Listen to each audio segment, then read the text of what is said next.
사라지니 주를 믿는 마음으로 주님 앞에 손 내밀러 주 예수는 자비하사 그 신사랑 베푸시네 지체 말고 믿는 자는 영생 복을 받으리라.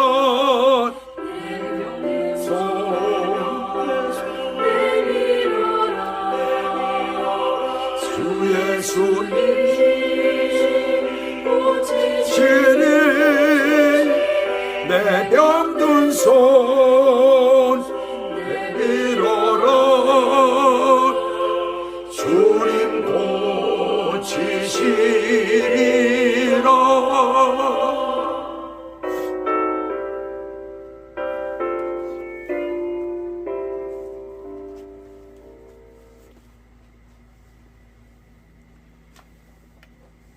오늘 하나님의 말씀 본문은 마태복음 8장 1절에서부터 4절까지 내용입니다. 말씀의 제목은 직접 구하는 자와 고치시는 분. 직접 구하는 자와 고치시는 분. 인간의 육신을 힘들게 하는 것은 무엇이라고 생각하십니까? 질병이죠, 질병. 사람의 질병이 없이 살다가면 얼마나 좋을까요? 누구나가 바라는 바이죠.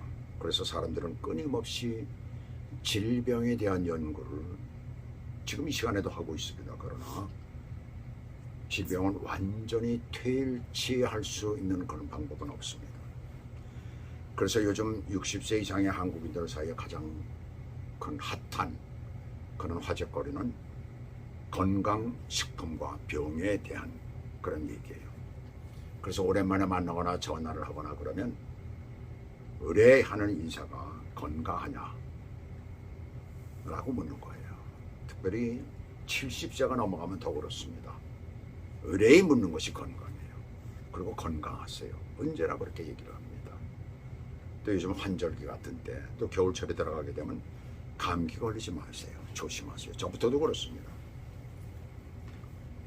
자, 그만큼 사람들이 건강에 대한 관심이 많죠. 그러다 보니까 유튜브에서 각종 건강에 대한 식품에 관한 것도 나오고 약에 관한 것도 나오고 또 여러 가지고 얘기들이 많이 나와요.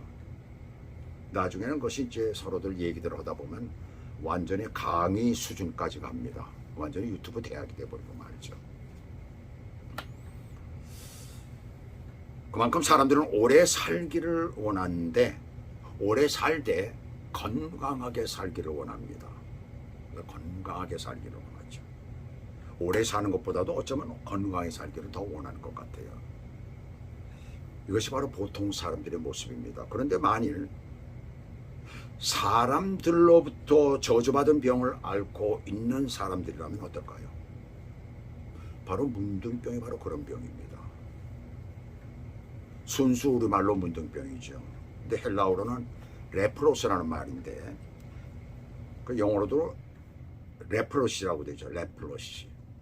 레프로스라는 말인데 동서고금을 통해서 사람들로부터 혐오를 일으키게 하는 그런 질병이에요. 나병, 즉 노르웨이의 의사 한센에 의해서 이것이 6세기경에 처음 발견됐다고 해서 한센병이라고 이렇게 얘기를 합니다. 신체 말단의 부상 또는 감염이 반복되어서 이것이 썩어 문드러지거나 없어지는 병이에요. 그래서 주로 피부에도 엄청난 그러한 피부병처럼 이렇게 번지게 되죠. 그래서 그것이 썩어져 가는 것입니다. 어떻게 고칠 수 있는 방법이 없을 정도죠. 그래서 신체 말단이 그러기 때문에 썩어 문드러지거나 없어져 버리고 코나 또한 눈에도 병이 들어가기 때문에 눈에 병이 생겨서 거의 실명하는 단계까지 이르게 되는 겁니다. 발가락이 없는 경우도 생기고 손가락이 없는 경우도 생기죠. 도저히 이것을 사람들이 그때 당시에 고칠 수 없다고 해가지고 죄의 대가로 죄의 형벌이다라고 그렇게 취급을 했고, 이 병에 대한 것은 신의 영역에 속한 것이다. 인간은 도저히 이것을 고칠 수 없다고 얘기를 해요. 그래서 병의 유무를 확인하는 것이 그때 당시에 유대 나라에서는 제사장의 몫이 되었던 것입니다. 오늘 보면은 예수님께서 제자들을 비롯한 많은 사람들에게 산에서 마태복음 5장, 6장, 7장의 산성보훈이라고 하죠. 보석과 같은 말씀을 강론하시고, 오늘 이 8장 1절을 보시면 거기서 내려오시는 장면이 나옵니다. 수많은 무리라고 한 것으로 보아서 산에 올라가기 전부터 있었던 그런 인원이었던 것 같아요. 그들이 모두 예수님을 따라서 산에 올라갔거나 일부는 그 밑에 있었거나 그렇게 기다렸던 것 같아요. 같이 따라왔던 것 같기도 하고. 그래서 그들에게 지금 둘러싸여 있는 중에 한 나병 환자가 예수님 앞에 나오는 것입니다. 나병 환자가 사람들 많은 틈에 온다는 것 자체가 그 당시에로서는 절대로 용납할 수 없는 사건이죠. 그 율법이 그들의 계율이 큰 장벽과 같이 가로막고 있었던 것이에요. 120여 년 전에 조선이 망할 수밖에 없었던 가장 큰 원인이 그 사회를 지배했던 유교 사상과 송나라에서 나온 그 유교의 하나의 그 지류가 됩니다. 성리학 때문입니다. 그것들이 사회를 지배하고 있었기 때문에 아주 굉장히 그 사회가 많이 침체되어 있었고 절대로 발전을 할 수가 없었고, 양반 쌍놈으로 완전히 갈라져 있는 그런 사회에서 양반은 호사를 누리면서 아무것도 하지 않은 그런 상태에 있었지만은 또 그 밑에 사람들은 거의 노예와 같은 그런 생활을 했었던 것입니다. 우리가 제사를 예로 든다면은 유교에서는 제사를 지내는 것을 윤리의식을 향상시켜 주는 그런 일종의 수단으로 보았지만은 이 성리학에서는 제사나 성면을 열심히 하면 그 인간의 윤리 행위가 우주 자연의 운행과 연동되어져서 그 윤리적인 인간, 그것을 행하는 그 사람과 그의 후손들이 운이 이루어진다. 운이 트인다. 바로 그런 거예요. 그래서 제사나 성면을 열심히 하면은 자기도 복을 받지만 자손들도 복을 받는다. 쉽게 얘기하면 그렇습니다. 복을 받는다. 그것이 현대인 지금까지도 그것이 큰 장벽처럼 없어지지 않냐고 계속되고 있는 거예요. 바로 유대 나라가 그랬던 것이에요. 그와 같은 상황의 나병 환자를 먼저 주님께 절하며 절을 했다는 얘기가 나오죠. 그 당시 그 사회에서 절한다는 이 경배 드린다는 것을 말합니다. 엎드려서 했다는 거잖아요. 바로 주님 앞에 경배를 드렸다는 것이에요. 용납이 안 되는 큰 장벽과 같은 윤례, 그들의 율법 그것을 깨고 주님 앞에 나와 엎드려 절했다는 것은 그의 간절함을 넘어서 바로 절박함을 여기서 얘기를 하고 있는 거예요. 요한복음 5장에 보시면 베데스다 목가에서 38년 된 병자가 누워서 물이 동할 때를 기다리며 물이 동할 때 자기를 도와줘가지고 그 물에다 집어넣어줄 사람을 갖다 기다리고 있었잖아요. 그때 예수님께서 거기에 나타나셔서 그를 고치시는 장면이 나옵니다. 참 우리 주님이 얼마나 사랑이 많으신 주님이신지요. 그렇죠? 너무나 기뻐서 자기를 고치신 이가 누구신지를 제대로 따라 알지를 못하고 자기가 누웠던 자리를 들고선 걸어가라라고 하니까 이 사람이 너무나 기뻐가지고 자리를 들고 일어나가지고 아마 뛸 듯이 기뻤을 거예요. 그렇잖아요. 38년 동안 자리에 누워서 일어나 보지를 못했던 사람이 한번 일어났으니 그가 얼마나 기뻤겠어요. 자리를 들고 일어나서 뛸 듯이 기뻐가지고 예수님이 누군지도 알지 못하고 어떤 분인지도 알지 못하고 그냥 감사다 소리도 못하고 그냥 가버리고 말이에요. 나중에야 바리새인과 서기관들 그들에게 둘러싸여서 너를 병나게 한 자가 누구냐? 라고 물어봤을 때 그때서 비로소 깨닫잖아요. 그가 누군지 알지 못합니다. 어떻게 그런 일이 일어났는지 모릅니다. 라고 얘기를 하잖아요. 그가 얼마나 절박하고 얼마나 기뻤으면 그랬겠어요. 자, 여기서 중요한 포인트가 있습니다. 구하는 자는 그런 마음으로 구하라는 얘기예요. 내가 질병에 걸렸을 때, 어려움을 당했을 때 그런 마음으로 절박하게 구하라는 것입니다. 그것이 구하는 자의 첫 번째 원리예요. 또한 이 말씀은 뭡니까? 자신의 모든 것을 다 내놓는 것을 말합니다. 그렇죠. 엎드려 절한다는 건 뭐예요? 굴복한다는 의미 아니에요. 경배드린다는 것은. 구하는 자가 자기의 어떤 부끄러운 것을 감추어서는 안 되는 거죠. 변호사들이 범죄의 피의자 즉 범인을 변호할 때에 먼저 그 피의자를 만나가지고 얘기를 하잖아요. 그때 무슨 얘기를 하는 줄 압니까? 꼭 하는 얘기가 있어요. 사실을 있는 그대로 숨기지 말고 얘기하라는 것이에요. 네가 범죄를 했으면 그 범죄를 그대로 얘기를 하는 거래요. 한마디로. 그거 숨기지 말라는 것입니다. 그래서 나는 변호하는 나는 알고 있어야지 내가 너를 제대로 변호할 수 있다는 바로 그 얘기예요. 그렇지 않으면 내가 변호할 수 없다는 겁니다. 자, 주님 앞에 나온 자, 절박한 마음을 가지자 구하는 자가 하나님 앞에 주님 앞에 나의 어렵고 힘든 것을 구하는 자가 자신을 있는 그대로 토설하지 않으면 안 되는 것이죠. 엎드려 경배 드리는 자는 그런 마음으로 주님 앞에 나아가야 된다는 것을 우리들에게 말씀하고 있습니다. 우리는 그런 마음으로 주님 앞에 구하는 겁니다. 특별히 병든 자, 나 자신이 먼저 주님 앞에 구할 때는 그렇게 해야 된다는 것을 말하고 있는 것이에요.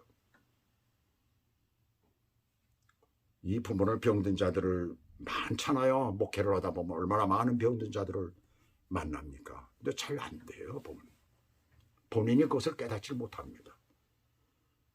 내가 여기서 생명을 걸고 기도하리라는 일이 없어요. 보면 간절함이 없어요. 그리고 이르되 주여 원하시면 저를 깨끗하게 하실 수 있나이다. 본인이 직접 구하는 장면이죠. 이 내용 중에서 5절에서 15절까지 얘는 중풍병과 그 다음에 열병이 고침을 받는 장면이 나오는데 그 중풍병 같은 경우는 상전이 자기 하인을 위해서 주님 앞에 나와 구하는 장면입니다. 그 다음에 열병은 뭐예요? 예수님의 제자 중에 한 사람의 장모죠. 누구라고는 나중에 이제 이걸 하게 되니까 말씀드리겠습니다. 그 고치신 내용이 나와요. 근데 본문의 내용을 본인이 직접 구할 때에 어떤 마음으로 구해야 하는가를 우리들에게 잘 가르쳐주고 있어요. 그래서 병을 가지고 있는 사람이 구할 때 올바른 자세, 이것은 병뿐이 아니에요. 우리가 어떤 것을 주님 앞에 놓고 기도할 때 그렇게 구하라는 것입니다. 우리가 오늘 본문에서 그것을 배워야 되는 거예요. 근데 여기서 중요한 게 두 가지가 더 나와요. 원하시면과 깨끗하게 하실 수 있나이다요. 자, 주님이 원하시면 깨끗게 하실 수 있나이다라고 하는데 원하시면 어떤 뜻을 가지고 있습니까? 그 사람이 가지고 있는 것이 뭐예요? 원하시면. 주님이 어떻게 하실지 그 뜻을 모른다는 말이잖아요. 내 문둥병을 지금 고쳐주실지 안 고쳐주실지 그 주님의 그 뜻은 나는 모른다는 거예요. 물론 다른 어느 누구도 모릅니다. 그것은 그들이 주님이 아니기 때문이에요. 당연히 의심할 수밖에 없지요. 만일 그가 주님의 뜻을 안다면 그는 주님이 되는 거예요. 주님의 자리에 앉게 되는 것입니다. 그래서 당연히 원하시면이라고 기도를 하는 것입니다. 그래서 우리가 기도를 할 때에 원하시면, 주님의 뜻이 내게 있으시면, 내가 누구를 위하여 기도할 때 주님의 뜻이 있으시면 그 일을 주님은 이루실 것입니다. 이렇게 기도가 되어져야 되는 거예요. 그래서 우리는 기도하는 거잖아요. 주님의 뜻을 모르기 때문에. 주님의 뜻을 내가 알고 있다면 기도할 이유가 없지요. 이 병을 주님이 고치실 것을 알고 있다면, 결과적으로 고치실 것을 그 뜻을 안다면 뭐 기도 뭐하라 해요? 할 필요가 없죠. 아니 반대로 바꿔서 이 병으로 죽이신다면 그것이 주님의 뜻이라면 기도할 필요가 뭐야? 아무리 애써서 기도하면 힘들게 뭐하러 기도합니까? 그렇잖아요. 그렇게 되는 것 아니겠어요? 물론 이제 그중엔 때로는 주님이 확고하게 가지신 그 뜻도 기도하는 그 앞에서 주님의 뜻을 돌이키실 수 있는 것이면, 주님은 왜요? 융통성이 있으신 분이기 때문에. 그러나 그건 아주 극히 드문 일이잖아요. 사람들 그 뜻을 안다면 사람들이 실망을 하고 낙담을 해서 기도를 안 하게 되죠. 죽인다는 걸 알면. 그렇잖아요. 뜻을 모르기 때문에 기도를 하는 거예요. 그래서 주님의 뜻을 모른다면 우리는 고쳐달라고 기도하는 것이죠. 그 다음에 중요한 게 또 나오죠. 깨끗하게 하실 수 있나이다요. 예수님의 능력을 전적으로 이것은 인정하는 것입니다. 그래서 우리가 기도할 때 어때요? 주님의 뜻을 우리가 모르기 때문에 주님 앞에 기도를 합니다. 매달립니다. 그러나 우리의 마음속에 주님이 함께 하시면은 이거 고칠 수 있습니다. 세상에 어떤 의학이나 어떤 약이라도 고칠 수 없을지라도 주님은 고칠 수 있습니다. 이렇게 우리는 기도합니다. 그래야 안 그래요? 그 능력을 믿지 못한다면, 그 능력을 갖고 있지 못한다면, 그 하나님의 그 능력을 내가 믿는 그 마음을 내가 갖고 있지 못한다면 절대로 그것은 응답이 안 됩니다. 근데 우리는 기도할 때 주님의 뜻은 모르지만 그러나 그 능력은 우리가 인정을 하잖아요. 바로 그것을 말하는 거예요. 그 능력을 믿지 못한다면 아예 기도하지 말라 이거예요. 주님 앞에서 어떤 병이든 어떤 일이든 못 고치실 것도 해결 못 하실 것도 없다는 거예요. 뜻이 있으시다면 그것은 된다는 것입니다. 이 주님의 능력을 구하는 자는 능력을 확신해야 하는 것입니다. 확신을 해야 주님이 원하신다면 바라는 것이 이루어지는 것이에요. 자, 구하는 자가 어떻게 해야 하는가를 나병 환자를 통해서 우리가 보았습니다. 이젠 주님이 어떻게 응답하시는가를 보아야 하죠. 어떻게 하시죠? 예수께서 손을 내밀어 그에게 대시며 나병 환자의 요청을 받아들이시는 장면이에요. 예수께서 손을 내밀어 그에게 대셨다는 거예요. 레위기서 13장에 보시게 되면 나병 환자는 부정하기 때문에 혼자 살되 진영 밖에서 살도록 되어 있어요. 일반 사람들 사는 곳에서는 살 수가 없는 것입니다. 금한 거예요. 감염되기 쉽기 때문에요. 그리고 저주받은 자이기 때문입니다. 사회와 격리되는 거 얼마나 큰 형벌입니까? 사회와 격리가 된다는 것. 사실 오늘날 이것이 밝혀진 것이지만은 의학에 의해서 밝혀진 것이지만 문둥병은 그렇게 쉽게 감염되지는 않습니다.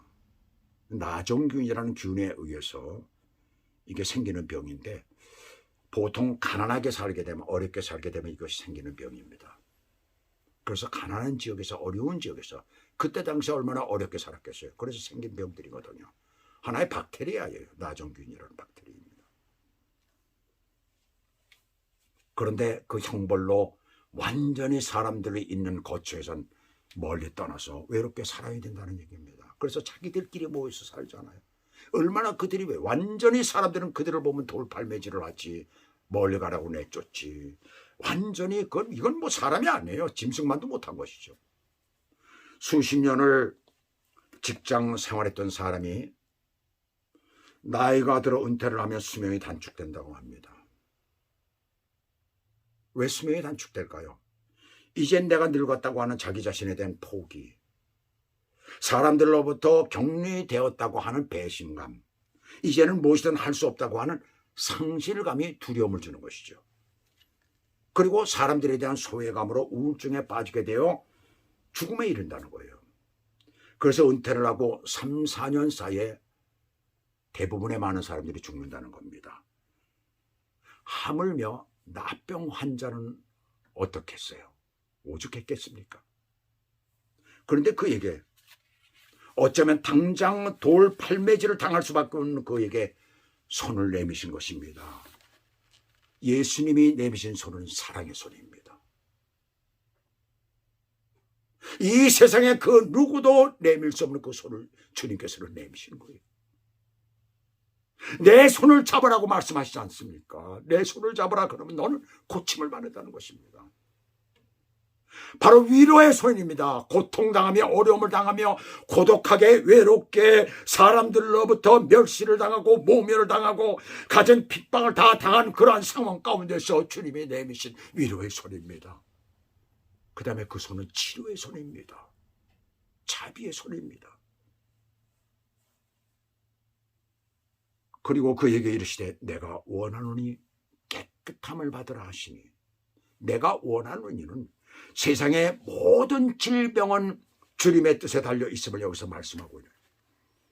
주님이 원하시지 않으면 세상의 어떤 질병도 고칠 수가 없다라는 것을 여기서 말씀하는 것입니다. 우리가 이름 있는 병원에서 또 유명한 의사에게 치료를 받던, 세상에서 구하기 힘든 진귀한 약을 썼던, 주님이 원하시지 않으면 결코 나을 수가 없음을 여기서 말씀하고 있는 것입니다. 우리는 병 고침을 받았을 때 그 병원은 아주 훌륭한 병원이에요. 좋은 병원이에요. 그 병원에서 내가 병을 나았다라고 합니다. 좋은 의사를 만나가지고 내가 고침을 받았다라고 하면 아, 그 의사는 아주 최고의 의사야, 아주 신의 손이야 라고까지 얘기를 합니다. 그러면 그 의사는 100% 고쳤습니까? 의사가 고칠 수 있는 확률은 100% 되지 않습니다. 불과 몇십 프로에 불과한 겁니다. 그럼 그 나머지는 그 사람들은 뭔 거예요? 뭐라고 얘기를 할 것입니까? 그래서 어떤 이들은 사랑하는 가족의 병에 걸려 생명의 경각에 달려있을 때 하나님께서 병을 고쳐주신다면 내가 예수를 믿겠다고 합니다. 그렇게 맹세를 합니다. 그런데 그것은 자신의 생각이지 하나님의 뜻이 아니라는 거예요. 하나님 곧 예수님의 뜻이 계시고 그 다음에 깨끗함을 받으라가 되는 거예요. 자 보세요. 예수님의 말씀이 나오는 순간 즉시 그의 나병이 깨끗하여진지라. 능력에 단 한 말씀으로 그 즉시 고침을 받은 것이에요. 예수님의 긍휼의 손과 말씀이 나오는 즉시 못 고칠 병으로 간주되었던 질병이 떠나가는 것입니다. 율법에서 못 고칠 병으로 내쳐졌던 질병이 완전히 떠나가는 것이에요. 완전히 율법을 넘어선 것이죠. 오늘날 이 나병은 현대의학으로 예방은 물론 거의 고침을 받는다고 합니다. 그래서 어떤 일부의 사람만 빼놓고는 다 고침을, 완전 고침을 받는데 그만큼 의학이 지금 발달되어 있다는 겁니다. 그러나 예수님 시대에는 절망적인 병이었어요. 그것이 소망이 된 것입니다. 병을 고치신 예수님은 나병 환자에게 이렇게 말씀합니다. 삼가 아무에도 이르지 말고 라고 하세요. 왜 이렇게 말씀하십니까? 이런 놀라운 기적에 환영하며 기뻐하기보다 오히려 시기하고 질투하고 그리고 모략하는 무리가 있기 때문이에요. 그리고 예수님께서는 제사장에 가서 몸을 보이고 율법에 쓰인 대로 예물을 드리고 병이 나았음을 증거 삼으라고 하죠. 인정하라고 하시죠. 율법을 초월하신 예수님께서 낫지 못할 것이라는 그 질병, 누구도 낫지 못하는 그 고칠 수가 없는 그 병을 고치신 예수님께서 그 당시 유대인들이 지켜오던 율법을 그대로 지키시는 겸허한 모습을 우리들에게 보이시는 것입니다. 자, 이것은 우리들에게 무엇을 말하고 있는 거예요? 왜 이렇게 하셨을까요? 이것은 병 때문에 생긴 것들을 그대로 지키시는 모습이잖아요. 그 시대에 있어졌던 그 병에 대한 것들, 그 다음에 율법에 정해진, 그리고 제사장이 검사하는 이 모든 것들까지도 그대로 지키시는 모습이잖아요. 오늘날 그렇게 율법을 지키라는 얘기가 아니에요, 지금. 오늘날 과학의 발달과 의술의 발달로 생긴 병원, 의사, 치료기술, 이 모든 것들을 이용하고 따라야 함을 우리들에게 가르쳐주고 있는 것입니다. 그것도 주님이 만드신 것이라는 사실이에요. 주님이 세우신 것이라는 것을 여기서 우리들에게 말하고 있습니다. 주님이 그것을 한 번에 고칠 수 있지만 그러나 그것들을 통하여서도 주님이 역사하신다는 것을 오늘 우리들에게 말해주고 있습니다. 제가 신장 투석을 하고 다이얼리시스죠. 그것을 하고 그리고 3년 반 만에 이제 신장 이식을 받게 됐죠. 무려 2번이나 그 전에 신장 이식이 왔었지만은 콜이 왔었지만은 그때 그 신장들이 가져오는 도중에 상해져 가지고 하지를 못했었어요. 굉장히 빠른 겁니다. 3년 반도. 그 3년 반 만에 신장 이식을 할 때에 그때 그 사람이 전화상으로 물어보는 게 있었습니다. 이 사람이 죽은 사람이죠. 죽은 사람의 신장을 지금 가지고 가는데 이것이 바로 그것이 도착했다고 그러죠. 도착했는데 이것이 60세 정도 된 사람 것입니다. 근데 괜찮겠느냐고 물어봐요. 저는 괜찮다고 그랬습니다. 가만히 생각을 해보니까 뭐 많은 그때 신장 그 투석을 받을 때에 그때 하는 얘기들이 이식을 받아도 많이 살아야 8년이라고 그러더라고요. 어떤 사람은 5년 만에, 대부분 5년 만에 가는 걸 봤다 이렇게 얘기를 하더라고요. 근데 많이 살아야 8년 정도라는 거예요. 그래서 가만히 생각을 해보니까 기껏 살아야 내가 몇 살이나 살까 그런 생각을 했습니다. 얼마 남지 않았구나. 근데 뭘 그렇게 60세고 뭐 50세 그걸 따지겠느냐. 그래서 좋다고. 그랬더니 또 한 가지를 물어보더라고요. 이 사람이 살아생전에 마약을 했었다는 거예요. 얼마나 했습니까? 얼마나 했습니까? 라고 물으니까 많이는 안 했습니다. 한 서너 번 정도 한 것 같습니다. 그것이 기록으로 있다는 거예요, 다. 우리 몸의 기록이 그게 된다는 겁니다. 절대로 담배, 술 하는 것도요. 담배, 술 하는 것도 기록이 됩니다. 우리 뇌나 이런데. 뇌 검사를 하니까 제가 옛날에 다 담배, 술을 했던 사람 아니에요. 예수 믿기 전에 그랬던 사람 아니에요. 근데 그것이 그대로 나와요. 물어보더라고요, 그때도. 마찬가지로 그 사람도 그게 기록이 나왔던 거예요, 몸에서. 그건 절대로 하지 마십시오. 기록에 나와서 좋을 게 뭐가 있습니까? 저 같은 사람이 탕자의 삶을 살던 사람이 주님 앞에 돌아온 사람이니까. 그래서 당연히 그런 게 있지요. 그렇게 살지 마시기 바랍니다. 그러더라고요. 그래서 괜찮습니다. 뭐 그 정도 했는데 뭔 관계가 있겠습니까? 그리고 이제 이식을 받았잖아요. 그러면서 몇 년이 지났습니까? 그동안에 단 한 번도 이식받은 것 때문에 고통을 당하지 않았어요. 어려움이 없었습니다. 어떤 사람들은 이식받고 몇 번씩 아주 어려운 일들을 당해요. 그러다가 이제 그냥 죽는 사람들도 있습니다. 근데 저는 한 번도 어려움이 없었어요. 무려 11년이라는 세월이 흘렀습니다. 5년뿐이 어떤 사람을 못 산다고 그러고 그 안에서들 그래요. 많이 살아봐야 8년이다 그러던 게 11년이라는 세월이 아주 지금도 건강합니다. 자, 누가 이것을 관장할까요? 우리 주님이 하신다는 얘기입니다. 주님의 뜻이 있기 때문에 그렇다는 것입니다. 그래서 저는 그 힘으로 살아갑니다. 바로 여러분도 그 주님의 뜻을 구하고 건강한 모습으로 이 땅에서 정말 주님이 원하시는 사역을 하며 사시는 여러분들이 되시길 주 예수 그리스도의 이름으로 축복합니다. 기도하시겠습니다. 하나님 아버지, 오늘 이 말씀을 보면서 우리가 가장 관심이 있고 가장 우리가 늘 마음속에 이랬으면 좋겠다라고 바라는 것이 바로 질병입니다. 그런 질병을 우리가 어떻게 하나님 앞에 구하고 우리가 건강하게 살 수 있는가를 다시 한번 말씀을 통해서 우리에게 주시니 감사를 드립니다. 하나님 아버지, 우리의 평생에 하나님 앞에 우리가 건강한 모습으로 육신도 건강하고 영적으로도 점점 더 하나님 앞에 가까이 나가 이 땅에서 주의를 잘 감당하는 믿음의 사람들이 되도록 우리를 인도하시고 축복해 주시옵소서. 예수 그리스도의 이름으로 감사하며 기도 올리옵나이다. 아멘.